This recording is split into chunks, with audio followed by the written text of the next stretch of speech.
and my opinion is in no way, shape, or form an attack. It is just my own opinion and my own feelings about this kind of mid-series cover change redesign.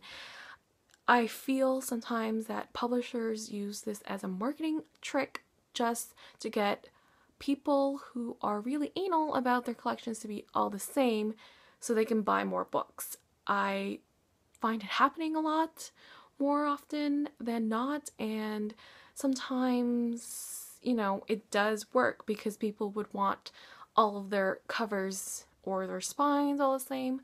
So I don't know, like, if everyone feels the same way as I do, but I've been reading up on some blogger posts about it, and I see that they're all in agreement with me because I just don't see why they would have to change it all. They could probably just wait until all the hardcovers are in the same design and then change it up in the paperback. So I feel that they might do this as a trick. To me, I feel that publishers should listen to their readers and their consumers, because their readers are also their consumers, and more so with the influence of bloggers and booktubers and everyone else in the business, they really need to listen to their customers, because if you are trying to expand your target audience, there needs to be more planning ahead of these book covers. I find that it's also a waste of money to rebuy all of these books, and you know, for someone who is working or someone who is a student, they don't necessarily have the budget or the cash to fork over another $20 for a hardcover. So, for example, like covers like The Hunger Games or the Twilight series, these covers are very general, they're very simple, and they don't alienate any other minority race. Now, to me, having a diverse cover is another topic altogether. It's been bothering me for a couple of years now, ever since I've been blogging, so I've actually cut down on buying hardcovers, and I've been waiting more on all the books coming out in a series, just so then they can match. And for me, all of these books come out in paperbacks, so I will buy all the books in a set, and they're already paperbacks.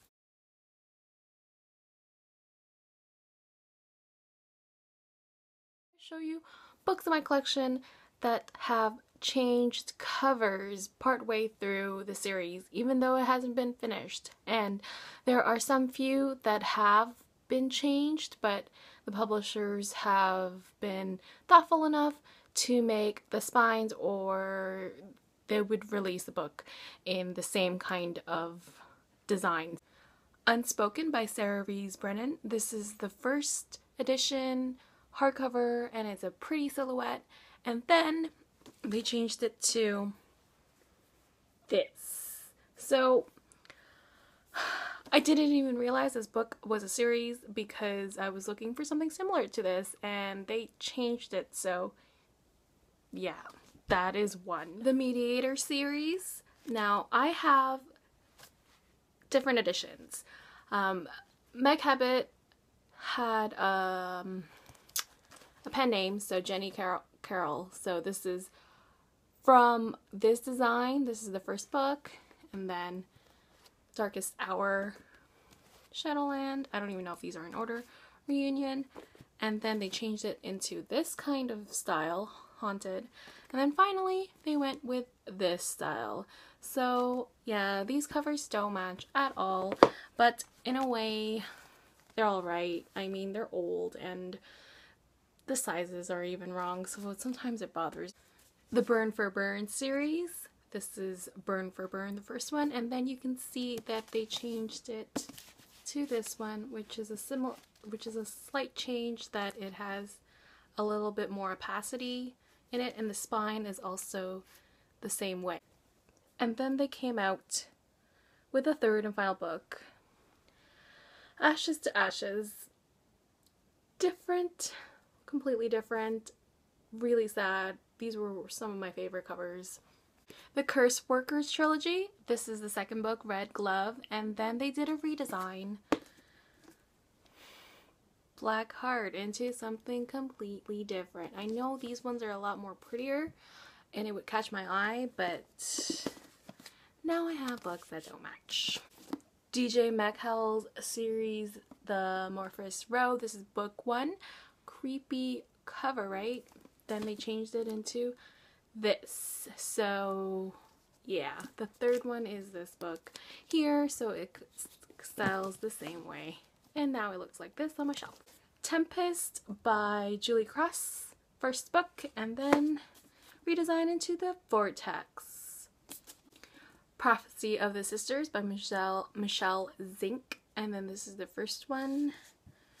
Guardian of the Gate, and the last one, Circle of Fire. So not sure, but even though the spines, this one has a number, this one doesn't, and then this one doesn't even match. This Dark Endeavor by Kenneth Opel. Now this cover really stood out to me, and then they changed it into this design, Such Wicked Intent. This is the second book. I actually do like these covers, but what bothers me the most is that they're different sizes. See, that one's taller and the other one isn't. Ashfall series by Mike Mullen. This is the first one. And the third book I have my arc here is A Sunrise. So they changed the style completely. The Nightshade series by Andrea Kremer. Now this is one of my favorite covers of all time. And then they went and changed it with this new design. And then this is the third book.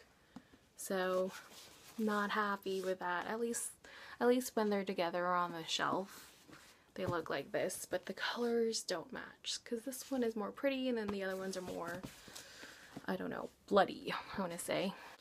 The Hunt by Andrew Fukuda. This is the first design of this series, and then they changed it to this. Now this is the second one, so yeah. I like the first one so much better. The Shatter Me trilogy. Now this is the first one where everything is shiny and she's wearing a pretty dress, and the back goes like that, and it looks like there's a line. And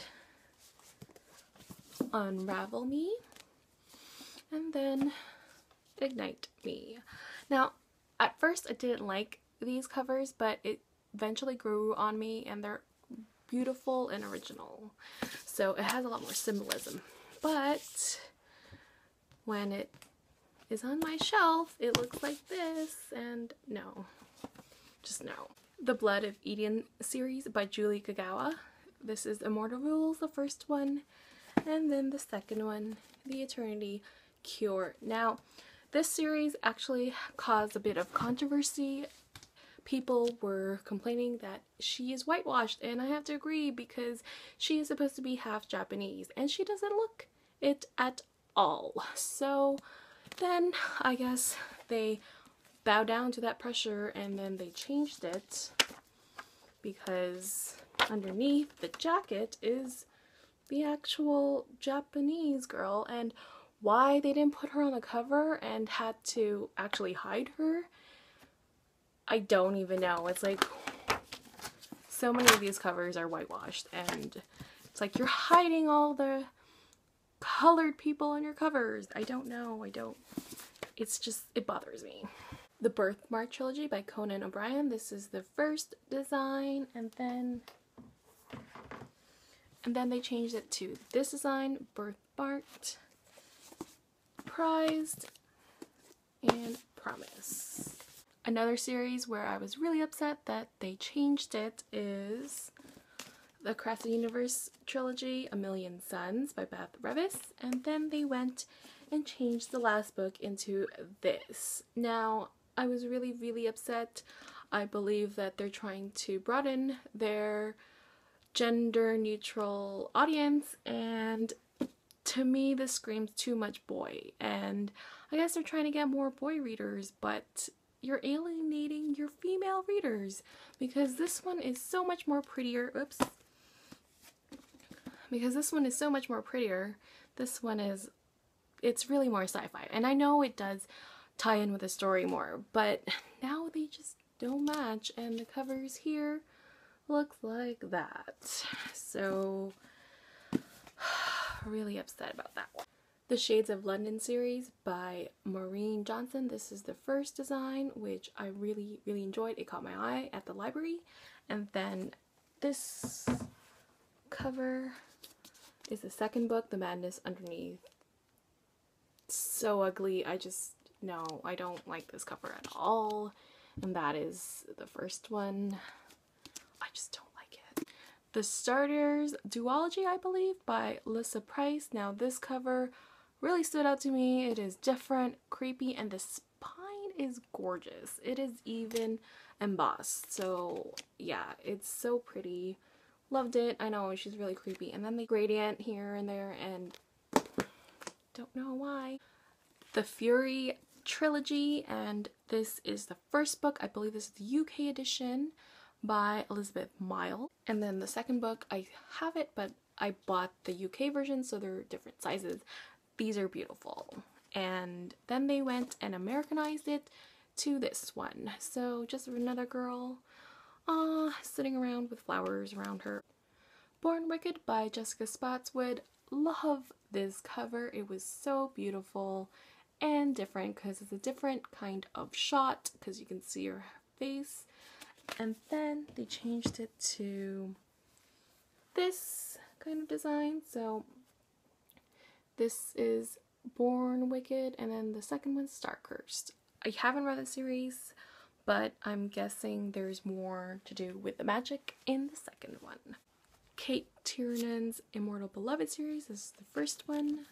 Then they changed it to this style, Darkness Falls, and then Eternally Yours. So, doesn't match. The Elixir trilogy by Hilary Duff.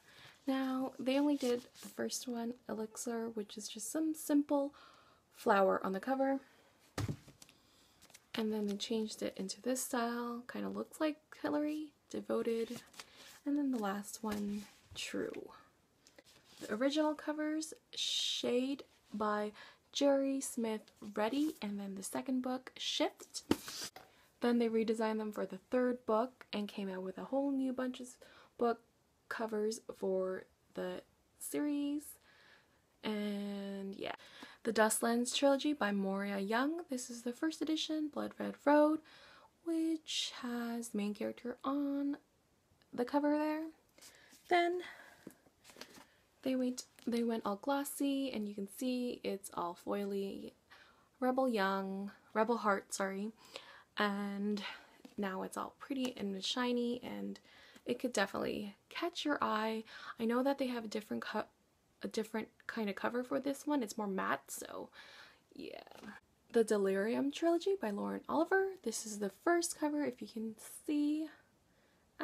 It's green like that. Then they went and redid it again in hardcover, which I really appreciate. Thank you, HarperCollins. This face kind of design. And then Pandemonium and Requiem. So in this way, I am really happy because they all match and they're all similar. And then the Delirium stories, which is in paperback. So I don't actually put them together, but you know, they're all. And Alex Finn's Cloaked series, and this is a really simple cover. Then they changed to this style, so it has the character on the cover. All of these books are in this kind of design now. Altered by Jennifer Rush. This is the first design that they came out with, and then they did a little change with the title treatment into this one. So it's a little bit different, but it's still similar. I don't know if the spines would be the same either, but hopefully they are the same. The Blessed trilogy by Tanya Hurley. This one came out with this gorgeous, creepy book, and if you actually switch the dust jacket inside out, it turns into